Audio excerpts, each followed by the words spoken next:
Daredevil, episode 9. Born again, shot again, a little bit of everything, but man, here we go. If you really thought it was gonna be all wrapped up and nice and shiny, got some news for you, buddy. Strap up, because 1 year ago, Wilson Fisk's wife put out a hit on Foggy Nelson. Who? The reason Bullseye broke out was because he got released on special conditions, i.e., essentially, you can hire an assassin from the prison system and have him go do a favor for you. And that favor was Foggy Nelson. Interesting because this is a point where Wilson Fisk has left Vanessa. Vanessa is left to deal with all the big enterprise that he sort of built. And basically, we talked about on Sunday how feminine charms and how that is just the way things are worked with. But the idea that Fisk's wife was just super open to going for that, trying desperate measures. Desperate times means desperate measures, and whether or not this is what the outcome they wanted at the end.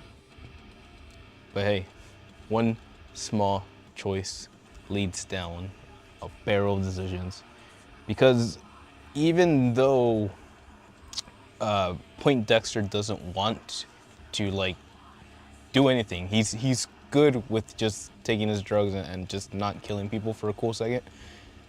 But interestingly enough,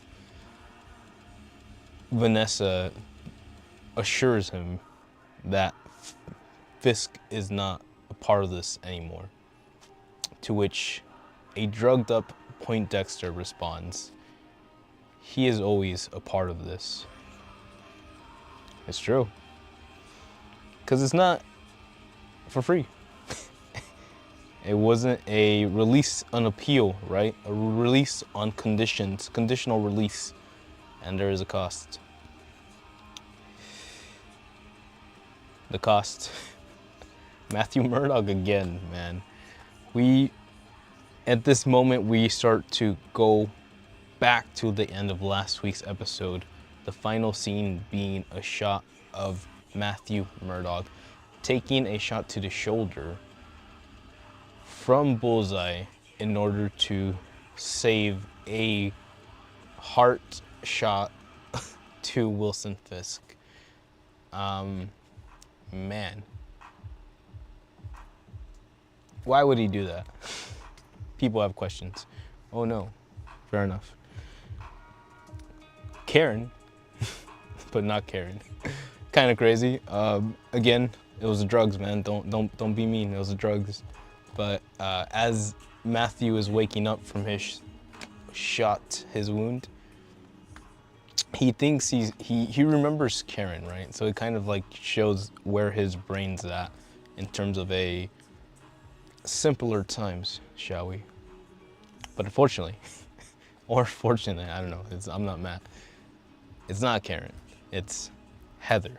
You know, the girlfriend that is working for Wilson Fisk. Stuff like that. Yeah, man. Medication. Keeping the dude okay. It's a weird feeling because right now Matt is well, I understand everything. I understand why this happened now, and although we would like to proceed with these things, being on medication is not easy for the rest of the group to believe in what the guy is saying. So it's an interesting feeling of, well, here we go. As one Matthew Murdock has to relax in position, hopefully hoping that this this is gonna end soon. That something has to be done, and there's nothing worse than being stuck, let's call it, encased, imprisoned, while understanding that there's a lot more to be done. But I digress. The man needs to know. Fisk knows. Fisk knows that, oh yeah, that while Vanessa was in charge, she would be using that Red Hook location to, I'm not sure if they're doing drugs or they're basically making money off of those, right? And an interesting moment with the couple of Vanessa and Wilson Fisk, as it almost does seem like Fisk has been doing this for her, or for something nice for her, it seems. He says that you've been making millions off of the Red Hook property, but now that I'm mayor, we can be making billions, which obviously number go up, yay, big boom. Monkey brain activate.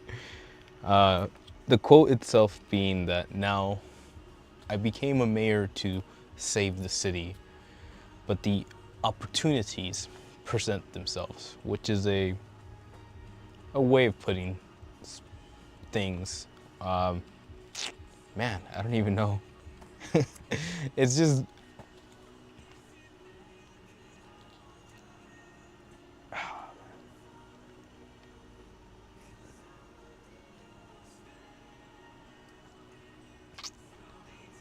value, man. Value holds a lot. It's interesting how when people say that money can't buy happiness, obviously, that's probably a phrase that someone with a silver spoon invented years ago.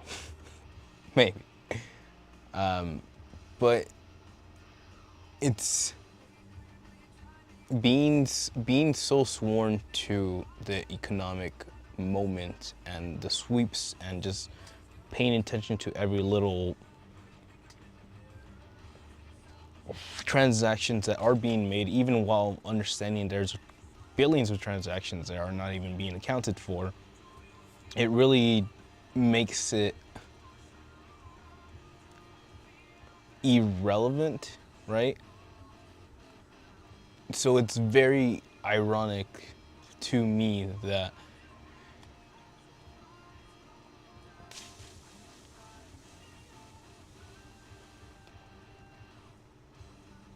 being being well encased in our fun little sections has left us with such a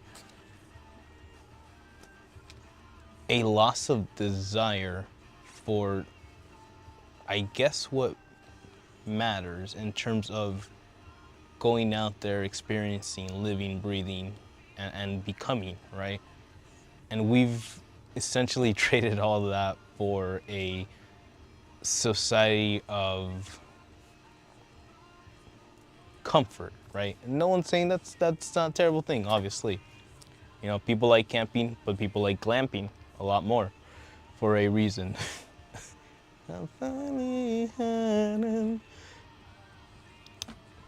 But man, something's out there. Just feels like we've lost the meaning, the message of it a while ago. So it's a really strong question of how do you even begin to convey what value is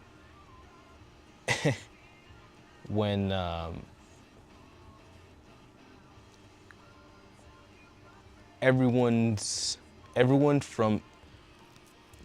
we are raised from a very young mindset to believe in the economic system, even though it is abundantly clear that this economic system is not working. for its general intended purpose, the generalization of access. And now in this moment, this access is more and more being pulled away by this invisible bar that keeps on going up and up and up. So again, where is the value in that tiny circle if the value can only be born from the soul of the outer creativity? Sorry, that's a big one. It's a question we have to ask ourselves, because millions to billions is intriguing as a mathematician. But to say that the price of freedom would be martial law, well, now we're pushing that number a bit too far.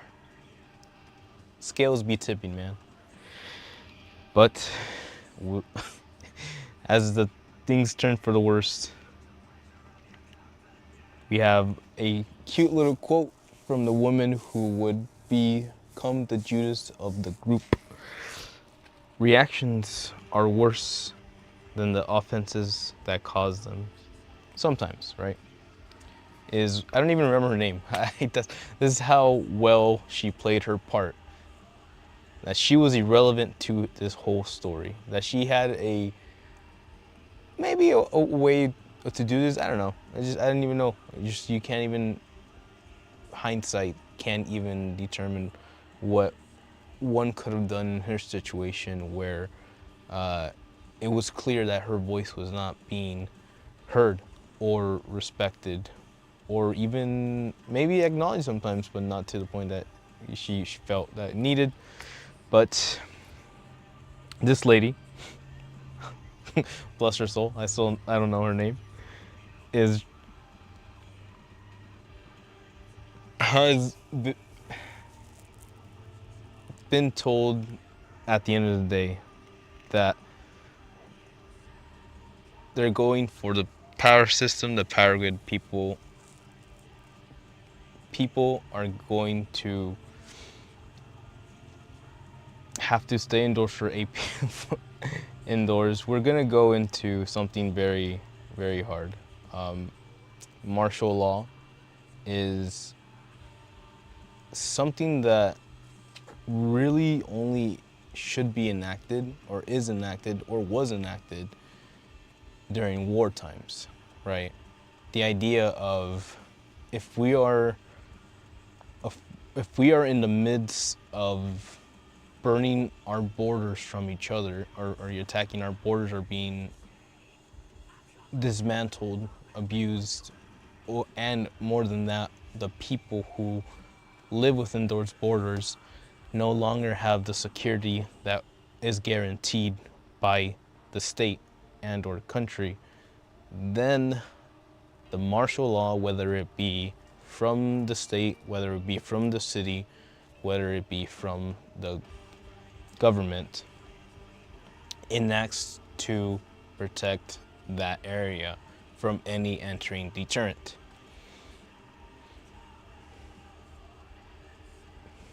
So, why Red Hook? Red Hook being this little secret plot of land that they've been making money from imports off of. Red Hook, turns out, has a seal certification that allows it to be independent from the state, which is an interesting piece of paper, which really, really throws a lot of what I've come to understand into an interesting mixture.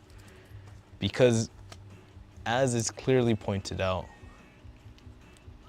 if Fisk can now use mayoral government to liberate this plot of land, then essentially the Fisk can create their independent state, which, wow.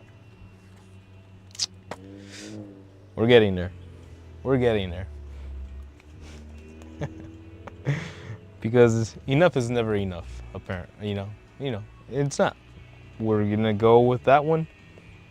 Man, TLDR, rundown of the fall.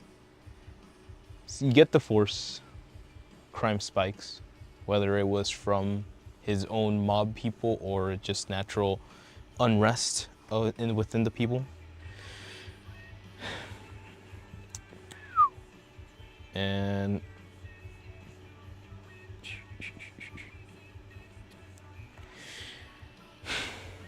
personal militia. You create your own militia, your kill squad, and you get the keys to the power grid, which is crazy to even believe about, man.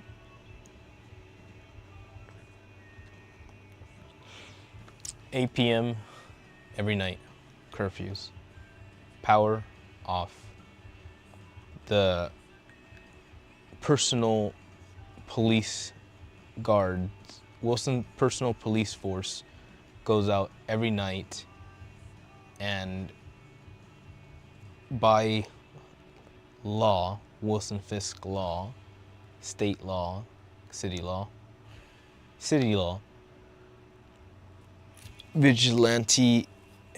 acts of vigilante heroisms are illegal. So, in the end of the day, after 8 p.m., Wilson Fisk's little vigilantes go out into the street, rampaging the nights, trying to protect the city, and you are not allowed, hypothetically, you're not allowed to save the neighbor's cat from a tree. It's pretty rough, man. It's hard to think about being stuck in a place where good deeds are frowned upon, like being attacked for trying to help. And yes, you could say that vigilantes who are outside the law have to be treated with specific care, yes, but try to explain to me how this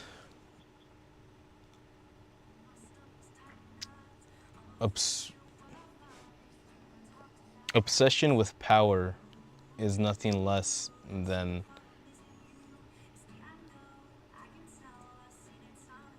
terrorism within our own walls. Because we do see them. We do see BB's report. Good old BB and her camera report and her friend's camera reporting. But it shows, instead of like interviews and like thought articles, it shows the streets of New York with riots, people screaming, vandalisms, lootings, and obviously life imitates art. Amen. Because seeing these really reminded me of those times, and you know them. If you were in America, you saw them. It's the beginning, right? A glimpse of what could happen, what could be, and it's to see it to see it on the television screen and have to like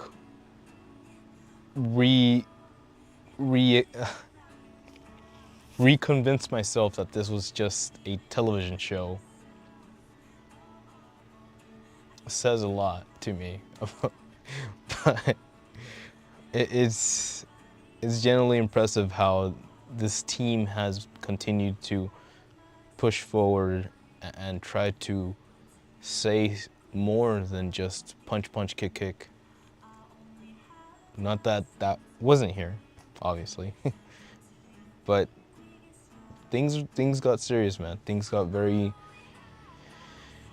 very open, and it scares me sometimes to see this writing team really tackle these subjects, because it worries me that maybe the potato head, Mr. Potato Head out there himself, could be watching these things and getting ideas from like the writers, and that's a very unnerving place to be, if I can be honest. But at the same time, it's important to admit it, that it is a possibility, it is a reality, and it is unfortunately getting closer and closer every day. But we'll have to see on that one, man. We'll have to believe in the thing that comes next. Because next, remember Bucky, a little homeboy that helps out Fisk? He has a job. He has a job to do. Because while Fisk very much appreciates Matthew Murdock saving his life, Fisk also believes that perhaps it'd be best for all of New York and one Fisk if the lawyer Matthew Murdock didn't make it past tonight. So it's pretty crazy, man. Real talk. We're sending assassins. Whoa, hey now. Go do dirty work, which again is kind of interesting to see in a Marvel show. I imagine more like costume vigilante is material, but then you see this dude walking around with this little present bag and his little bear, and I was like, oh, this guy knows what he's doing. So it's interesting to see how them get a little bit deeper on that stuff, but very much appreciated, because, man, Matthew Murdock is gone. Of course, heard him coming a mile ago. This poor dude has to bust out of this hospital because, as Bucky Lasek arrives to the show, checks his watch, and that right on cue, boom, electricity power goes off for New York, state of New York, officially enveloping the city in darkness and signifying that it's Wilson Fisk's playtime. And so he does. He sends his people, sends his assassin, and Matthew Murdock is to dip on the spot. Still within his little medical gown, he drags his ass back home, and who do we find waiting for his paralytic face? Potato face? But Frank Castle. Kind of hilarious. I think they made a point of showing John Berthel with super long hair in previous 2 episodes, because Daredevil makes a reference to it. He's like, "What about you, huh, Frank? You you cut your hair for me," or something like that. I was like, "Wow!" All right. I think cute little banter between Punisher and Daredevil as they're increasingly pissing each other off.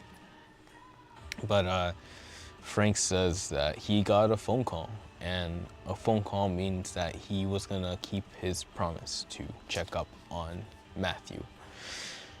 It's a good thing he does, because as he already knows, Wilson Fisk's men are here. And ladies and gentlemen, you know, you don't have to do these things, but if you get a decent chance to go check them out, then you get yourself one bombastic fighting scene between Punisher, Daredevil, and Wilson Fisk police force. Naturally, Matt still doesn't want to kill people, and Frank Castle whips out his gun, starts blasting people, which gets Matt a little upset. But interestingly enough, so now that they start actually going for it, they just kind of keep on fighting. And anyways, Frank starts blasting. So he started blasting. And yeah, man, it was an interesting little mixture of like, you know how John Wick has that super slick gun fu is what he calls it? I imagine this is kind of what they were going for with Punisher. But John Berthal, and I think it works more for his character, has more of a aggressive tone to his combat style. So there's a couple scenes, I don't know if you'll see it pop up, but he's shooting through the door there. He's already analyzing that. And then there's like a cool scene later on where he essentially throws himself to a corner of the wall to get behind cover, and then shoots at the wall to get the guy behind the wall, which happened in John Wick. John Wick does do that, but seeing this guy do it his way, a lot more aggressive, which is kind of cool, and in line. Yeah, look at them go, flipping around. So, good shit. Very cool scene. Obviously, a lot of people are here for the superheroes punching each other. I get that.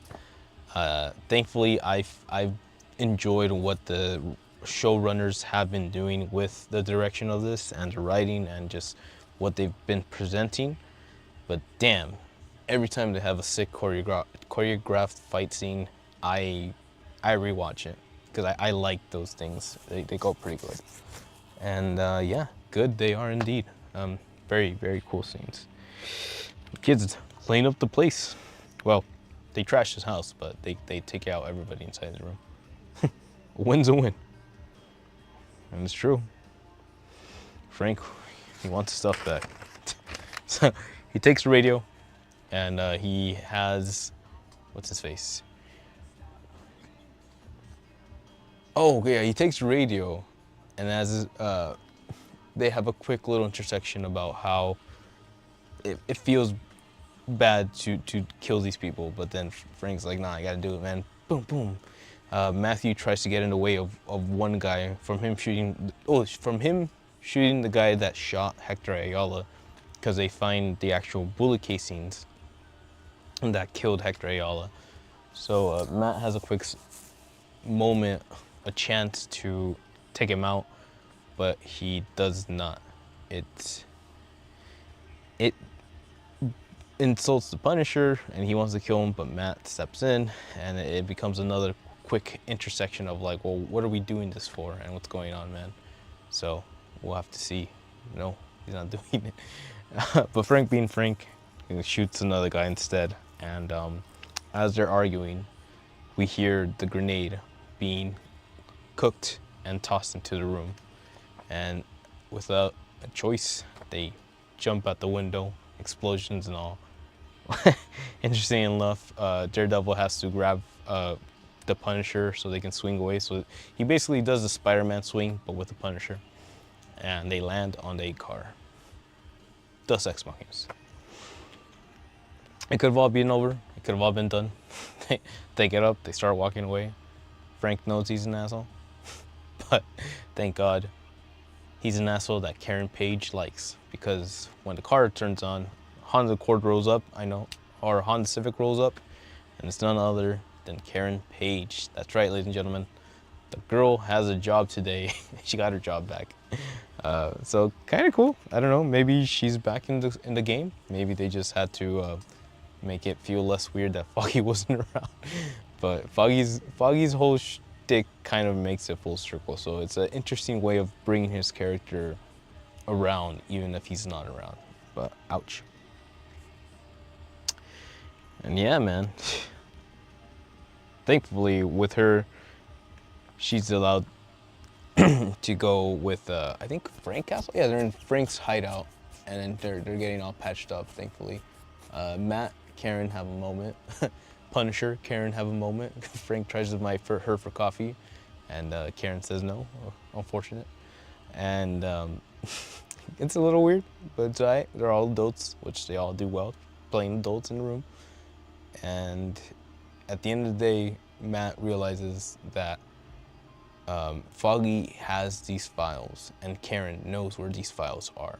So they're able to go together to the location, pick up those files, and hopefully get the reason as to why Vanessa would take Foggy out. Which, very good stuff. Frank, not interested in playing Inspector Gadget, says nah. Can read the room, he's a smart man. Says, all right, you guys get out of here. I got my own things to do. And he shoos them away and turns on the radio. Good stuff. Abogado's at law. Very nice. Aguacate's at law, my friend. Red Hook Island. To which, yeah, again, we've talked about this, but we opened these files, we understand, and we realized that, yeah, it is because since this is a state, since this Red Hook Island has its own deed, declaring it independent from the state, then yeah, they have this weird thing going on. And I'm not sure if the issue is that now that Fisk is mayor, that it can go bad, but I didn't really get the logistics of it, but essentially it's pretty rough news every way around. When you think about the logistics of how that comes to be and how someone can get away with doing something like that. Ouch. So there's that one to think about.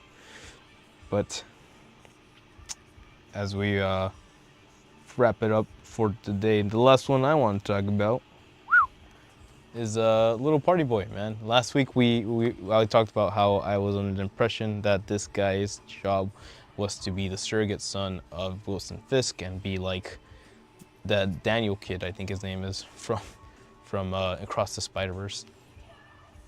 And yeah, he gets the job. It's hilarious because he finally unbuttons his top button, and this dude actually is in a movie that just came out called Warfare. If you don't know what that's about, Alex Garland, who just recently did Civil War, it actually did another movie called Warfare, and he's one of the Navy SEALs in that film, which is really interesting. It's pretty intense too. It's pretty intense. It gets pretty serious, pretty fast, and it was interesting to see that full. He's still the same character. He still delivers the same delivery, but it's a little bit more serious, and I was able to see that serious side come out in this scene, which is interesting how this kid has learned the tools of the trade and is now becoming the Wilson Fisk character, and nature versus nurture, and that is why.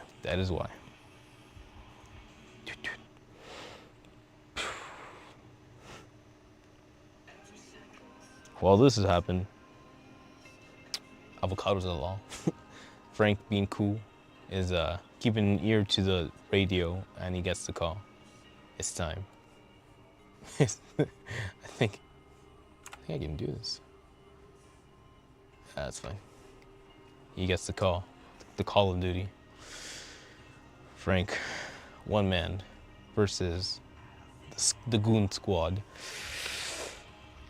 It's pretty interesting. You might be asking yourself, why would one man go up against a whole armed battalion? And you might be asking yourself, why would a whole armed battalion use non-lethals against a mass murderer, cop killer? Well, ladies and gentlemen, don't get ahead of me. We're getting there. But yeah, homeboy goes in, guns blazing, and he starts blasting. Yeah, anyways, he went in blasting. We get a cool new stance from him. I don't think we've seen him do this before. He goes with the famous hook and pistol. Go around, shinks, and then he starts blasting. So it was kind of cool to see him rock that stance. He does a couple things. Guy pulls a gun to the back of his head. He does a beautiful elbow knock, disarm, and then back into yes, strangle and hold, and then that is very nice. Goes open season, goes full John Wick, does pretty well for the opening beginning, but obviously is overpowered. There's just way too many cops in that circle, and they all proceed to beat him down pretty intensely, I might add. So poor friend gets a knock to the system, but it's okay because the fanboys love Frank Castle, and actually they want him to join their little club. They would be honored to work alongside the vigilante who killed everybody.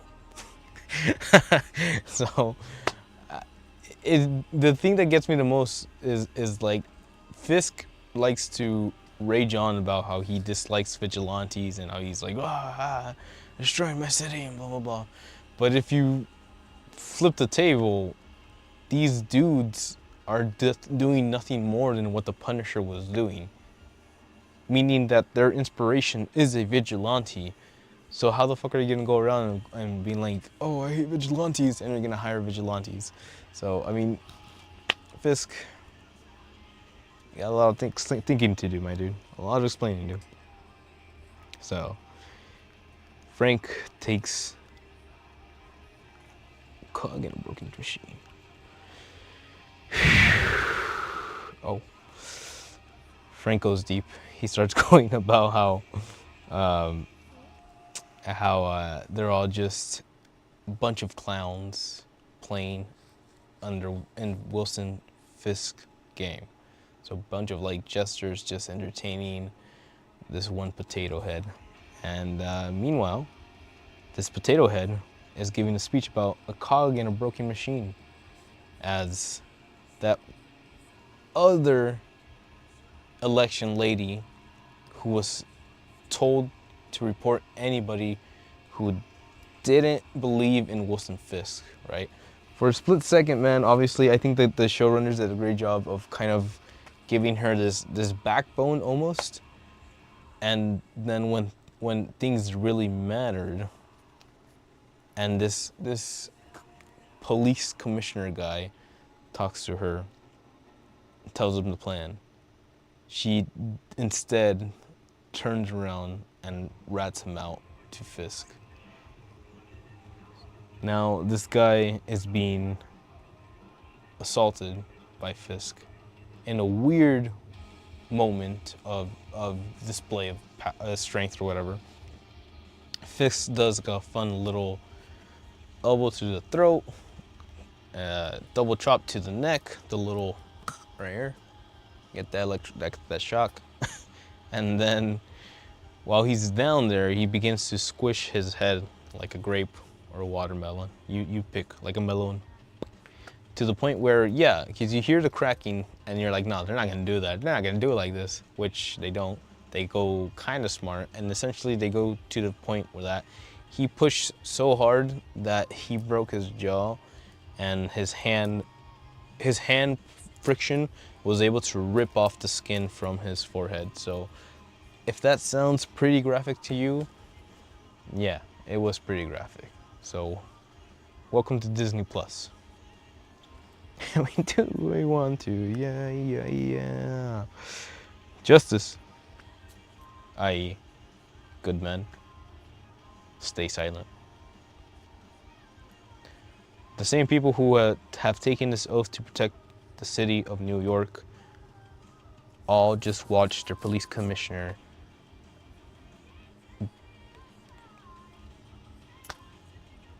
abused to death.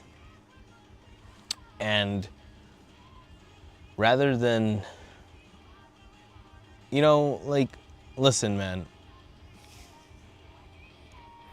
I've been thinking about things a lot, of the balance of life,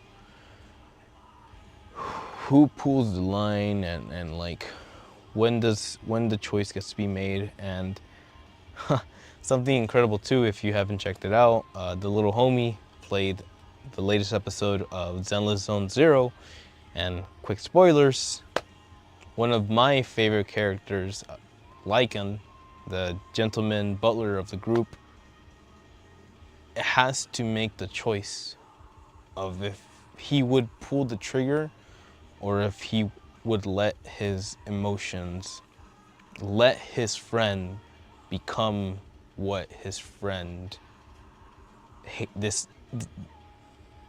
hated the most, right? Another line out there would be Batman's The Dark Knight, or Joker's The Dark Knights. Oh, Batman's The Dark Knights. You either die a hero or you live long enough to see yourself to become the villain.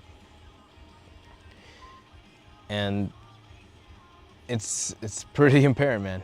It's pretty shitty, because at any point, I do think that like any one of those policemen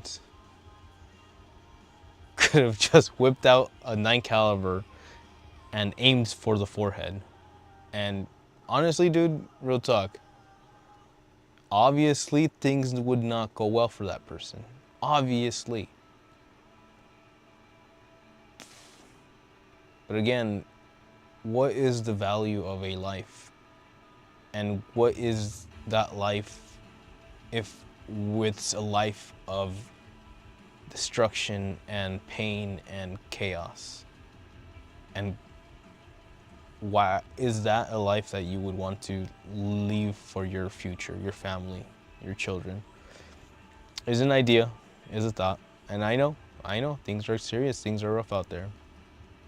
We send people across nations' borders, thousands throughout the day, just to take a bullet shot for us. And what do they get in return?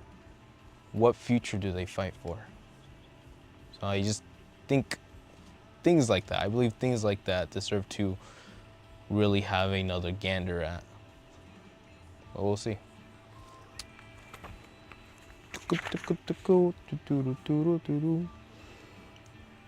Good men stay silent. For evil to prosper, all it requires is for good men to stay quiet.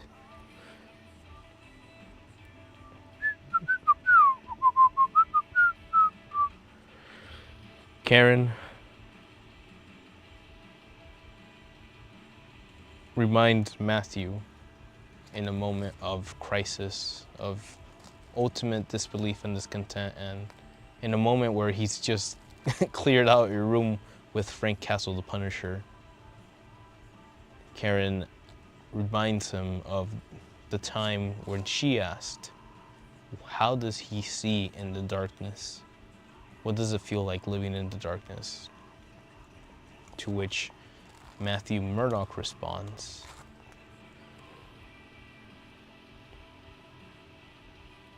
it's not dark. It's like 1,000 suns shining. The shining of 1,000 suns. All right, kid. Not bad. Not bad.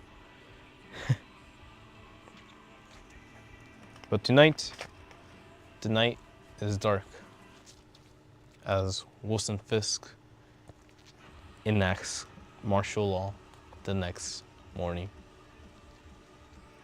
It's official. 8 p.m., no good deeds allowed. No vigilantes, period. Back to Matt and Karen. He's recalling of when he was younger, and when this accident happened, he says that he convinces himself that because he lost his eyesight, that the equivalent exchange of this from the universe would be to give him some great purpose or some great mission or some great destiny. And I get that, that makes sense, I believe we're all around here for a cool reason. Whether that reason is to help or take, or maybe a little bit of both. Obviously, life is a consistent flow and you can't ever determine how it's gonna go, but you believe and you enjoy the ride while you can. Because even if people are dabbling with the idea of extending your lifetime. Obviously, only the rich are going to be able to afford to live hundreds, maybe thousands of years, sure. But even then,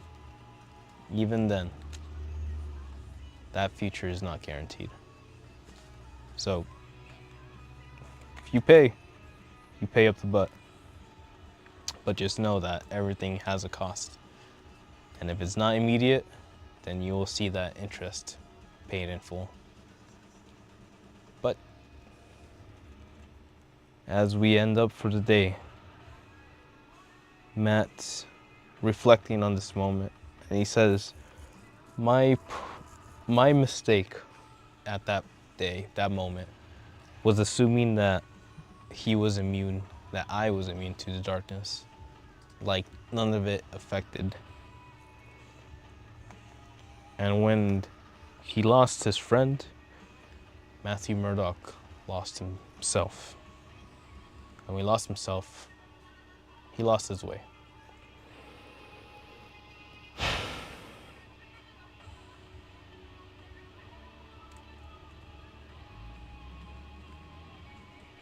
Says, I can feel it. I can feel it. The city. That they can defeat Fisk, right?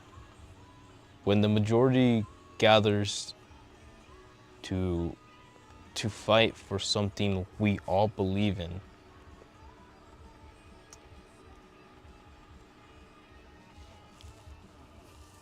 I believe it is possible that we can finally combat value with true value. That 100 souls, 1,000 souls, 2,000 would be worth more than the digits on a credit card. I believe in that, right? I don't know what stage is going to need to be set, what groups are going to need to start speaking up, and how long it will take, but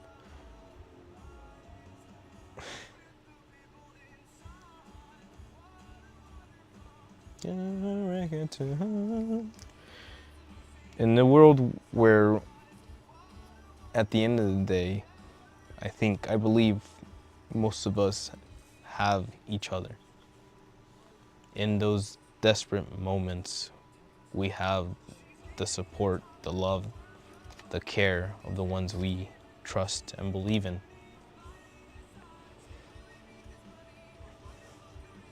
And that has to be worth something more than just another wasted day slaving away at your boss's workstation. Just the way it is, right? Because at the end of the day, you're either creating value for yourself or you're creating value for your community, your people, or you're just creating value for some corporation. And again, none of that is terrible, none of that is objectively wrong. But we've seen things get out of hand. We've seen people go full potato. And we've seen how people are pretending like none of it matters. People who should care. So it's only a matter of time till the people who do care keep on going. Because if you're not hungry, if you think you're content, and if you think that this is all there is to it, we'll see how long that one lasts. But hey, did I say it was over? No, I didn't. Because we got an ending cutscene, my dude. Intimacy. That's right. Alone. in a cell full of people. And in a room full of cells full of people, Frank Cancel makes a new friend. Again, these Wilson Fisk guards are all hardcore fans of the Punisher. They just like dudes with guns, right? Okay. Well, Anthony Petruccio.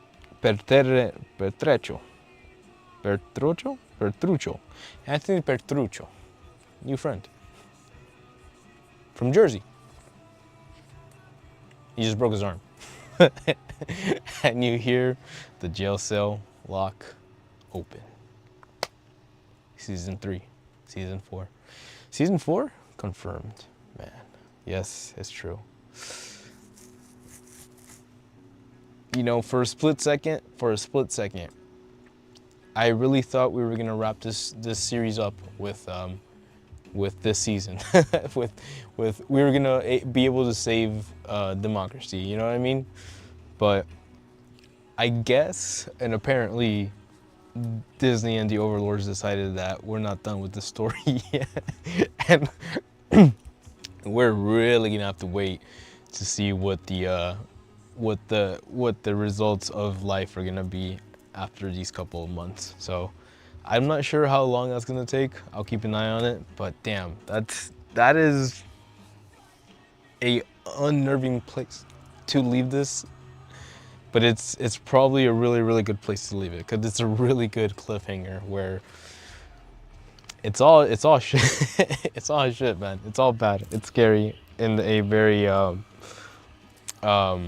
parallel form wave. And again, like it makes me nervous every time these episodes go up, because it's just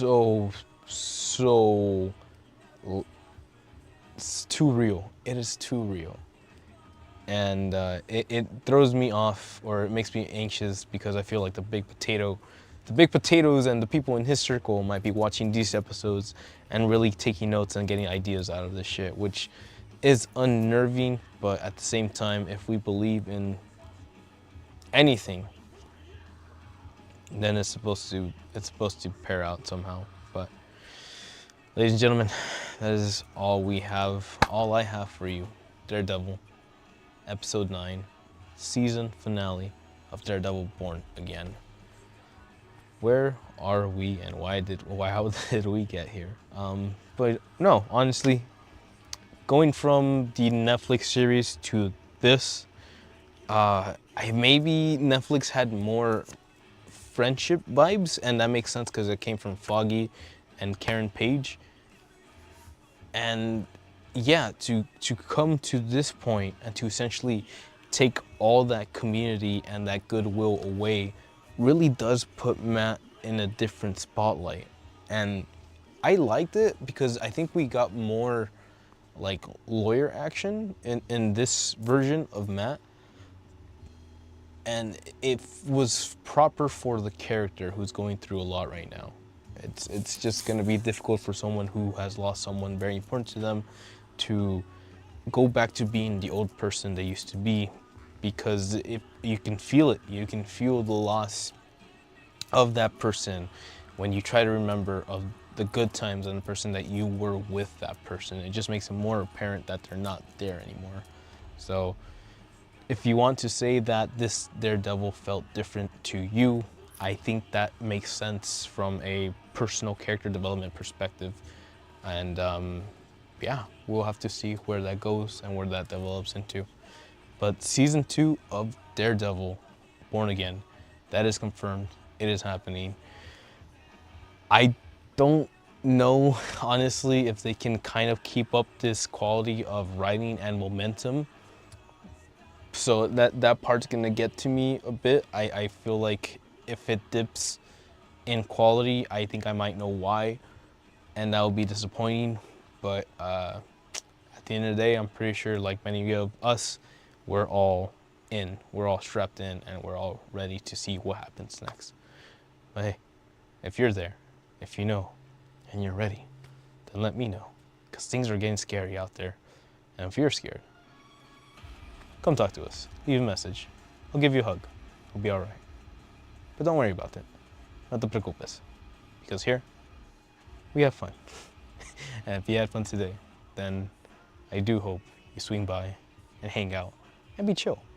And I can see you again next time. But I'm gonna try to hit the gym right now. I still got time. It's like 7. It's 7:14. I got time. And we're gonna have fun with that one. So, until then, it's been fun. Thanks for watching. Ciao.